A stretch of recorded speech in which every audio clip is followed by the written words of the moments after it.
Hello students, and here we are for our first project, Color Space. This is a previous student example, kind of shows you everything that you're going to need to do. Here is my example that I'm going to paint today, and this is a quick look at the palette after I have finished. So we're going to speed it up and start laying out the colors. So, generally speaking, what I start with is black and white on the far right side. And then I'll kind of start with yellow and move my way across to the left of the palette using kind of the rainbow. So I'll go from yellow to orange to red to dark red, and then we'll go to green, blue, and purple. And then I would usually put browns at the end on the far left. How you set up your palette is your choice. So you should try to set it up the same way each time so you slowly get a feel for where your colors are, where are the warms, where are the cools, and where do you want those to be. You're going to start to build up an instinct for where to reach for colors, and that's kind of what we want to try and do. So here we go. Finally, I have the green. Place that down. So we're going to walk through these colors.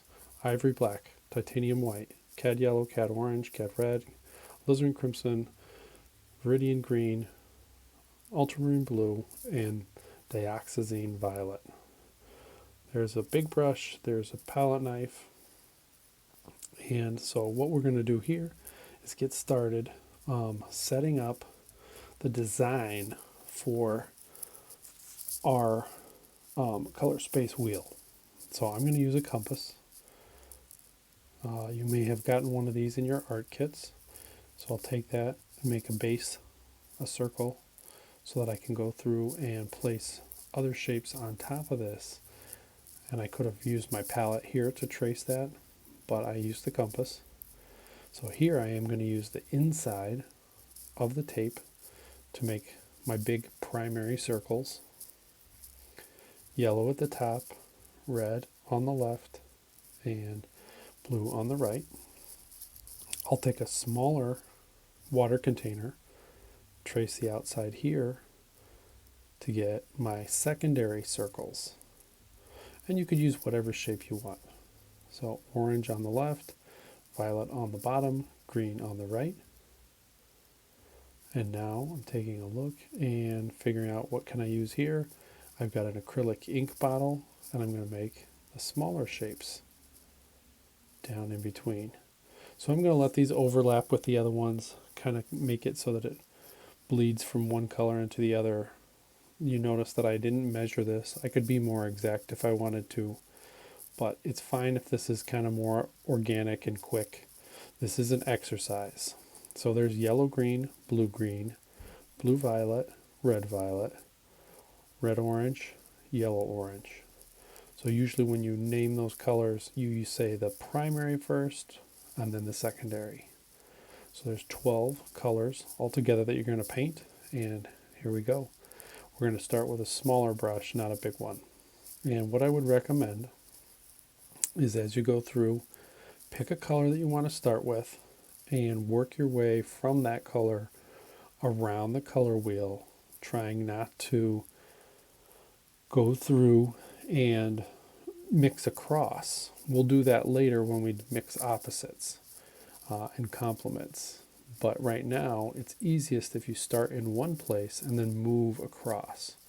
So we did yellow, then we did yellow-orange, which I'm taking my orange and adding a little bit of yellow to it. Sometimes you have to add a lot of yellow so that it's kind of balanced in between. Here is red-orange, so this is kind of like fire engine red. Notice that I'm even putting a little bit of crimson into this one so that it's decently cooler and darker than the fire orange red. So we'll go through, paint that in, and now if I want to make red violet, I'm going to start to mix a little bit more of the crimson into it. I could probably even use almost pure crimson if I wanted to, but somewhere in between. There's a red violet. Now I can use straight purple, but I think I'll mix just a teeny bit of red into it. And then I'll go ahead and paint that one down.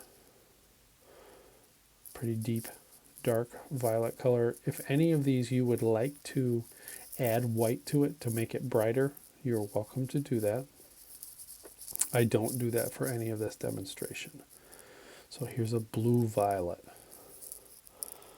And then we'll go over to our ultramarine blue, which is kind of on the reddish side anyway. And then we are going to fill that in. So if I ever need to grab water, you'll see my hand shoot off to the right side to dip my brush in the water so that the paint will flow. There's our blue violet, or just our regular blue, excuse me. Here is blue with some green mixed in. I've got Viridian, and I'm adding a touch of the yellow into it as well. To make the green, I'm adding yellow to the Viridian. Viridian is a very dark green. So to make it more of a true green on our color wheel, I'm adding yellow to it to kind of start. And then we have our yellow green. And that's going to be our last color as we circle around. And here I'm going to add a lot more yellow, quite a bit more yellow, since the green is pretty dark. And there you go. You have the 12 steps around the color space. See me kind of touch up the yellow orange for a second. If there's ever any colors that aren't working too well, then you can go ahead and retouch them. So complements. Complements are opposite colors. So red and green are complements, yellow and purple are complements, blue and orange are complements. A harmony is the idea that you have just things that are close to each other on the color wheel. So what I want you to do is to mix up 3 steps in between some colors for a harmony, and I want you to mix up 5 steps in between 2 complements. So I'm choosing red as my base for both of these and the next part of our exercise. So I started with red. I'm jumping over to blue violet, which is still harmonious. And I started with red with a little bit of violet in it, then red with more violet in it, and then violet with a little bit of red in it. And that's how I made that. This time I'm going to start on the green side. So I'll start with my bright green. Once I get pretty close to what I think the green looks like, I'm going to add a little bit of red to it. And that goes closest to the green. Then I'll add a little more red to that green. And that will go next. When I get to the middle of the color wheel, I'm trying to add equal parts red and green. And it's definitely going to be a very brownish, muddy, blah color because it's a complement. So complements go through the center of the color wheel and they lose a lot of their intensity.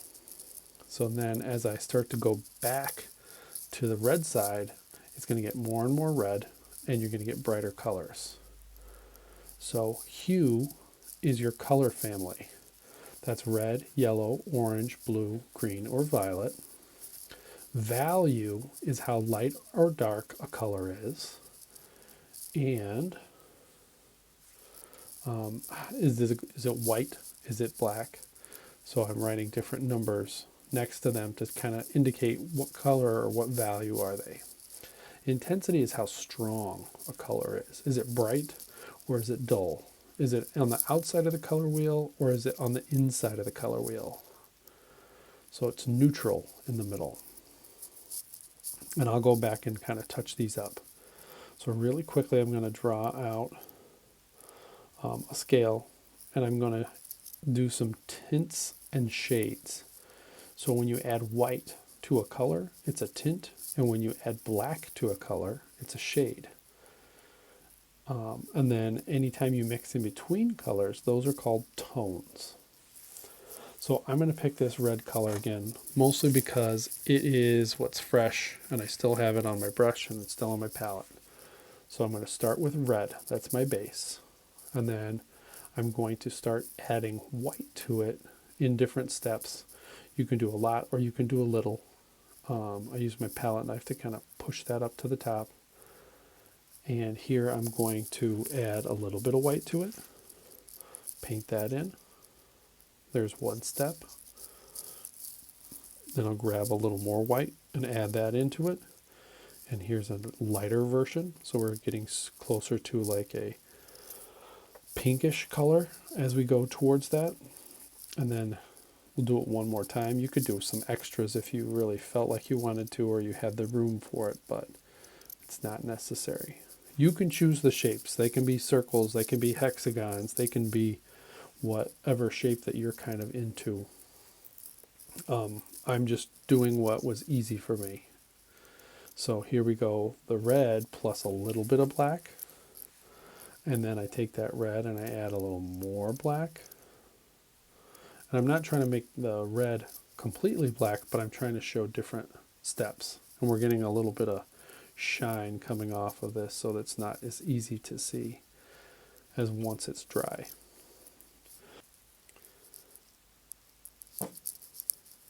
Okay, so now we're going to go through quickly here at the end and just kind of talk about color space. So color space, first there's value, so that's how light or dark. So these tints and shades show value, how bright and white or how dark and black. Then we have intensity. The closer it is to the middle of the color wheel, the grayer or browner or muddier it is, the outside, it's more bright. And then the hue families are all along the outside. That's the color family. Think about primary and secondary. And then I'm kind of draw a diagram. I am going to link the Gamblin color space video to this so you can take a look at a more thorough investigation of this in a 3D video for it. And then the other thing is warm and cool. Red-orange is your warm, blue-green is your cool. And those are all the different parts that we're going to pay attention to for now. And then we thank you for coming to this first one, and we'll have another one soon. Thanks.